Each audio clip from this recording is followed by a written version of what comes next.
السلام علیکم ورحمۃ اللہ وبرکاتہ۔ دوستو، کیا آپ نے کبھی ایسا خواب دیکھا ہے جو دل کو ہلا دے؟ کبھی ایسا خواب جس کے بعد انسان سوچ میں پڑ جائے کہ کہیں یہ موت کی نشانی تو نہیں؟ آج ہم بات کریں گے ان خوابوں کی جنہیں مفسرین نے موت یا روحانی تنبیہ کی علامت قرار دیا ہے۔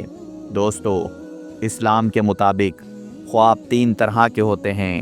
ایک وہ جو اللہ کی طرف سے خوشخبری ہوتے ہیں، دوسرے شیطان کے ڈرانے والے خواب، اور تیسرے جو انسان کے خیالات یا تھکن سے بنتے ہیں۔ لیکن بعض خواب ایسے بھی ہوتے ہیں جو دل کو جھنجھوڑ دیتے ہیں اور انسان کو یاد دلا دیتے ہیں کہ زندگی فانی ہے۔ پہلا خواب، اپنی موت دیکھنا۔ اگر کوئی خواب میں خود کو مردہ دیکھے، لوگ جنازہ پڑھ رہے ہوں یا کفن پہنا رہے ہوں، تو یہ اپنے اعمال پر غور کرنے اور توبہ کی علامت ہے۔ دوسرا خواب، سورج یا چاند کا گر جانا۔ حضرت ابن سیرین رحمۃ اللہ علیہ فرماتے ہیں کہ اگر آسمان کے ستارے ٹوٹیں یا چاند گر جائے تو یہ کسی بڑے شخص یا قریبی عزیز کی موت کا اشارہ ہو سکتا ہے۔ تیسرا خواب، قبرستان میں اکیلا چلنا۔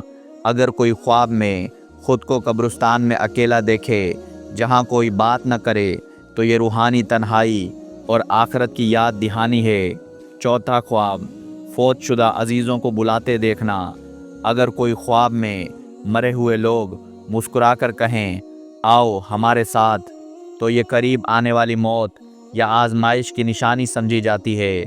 پانچواں خواب، روشنی یا سفید پرندے کے ساتھ اڑنا۔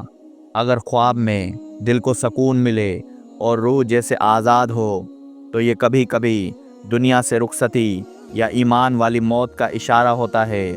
لیکن یاد رکھیں دوستو، خواب صرف اشارہ ہوتے ہیں، فیصلہ نہیں۔ موت کا علم صرف اللہ تعالیٰ کے پاس ہے۔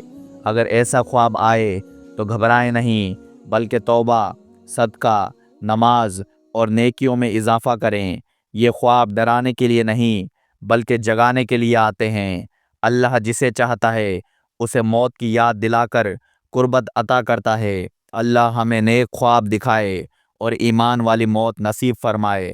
آمین۔ والسلام علیکم ورحمۃ اللہ وبرکاتہ۔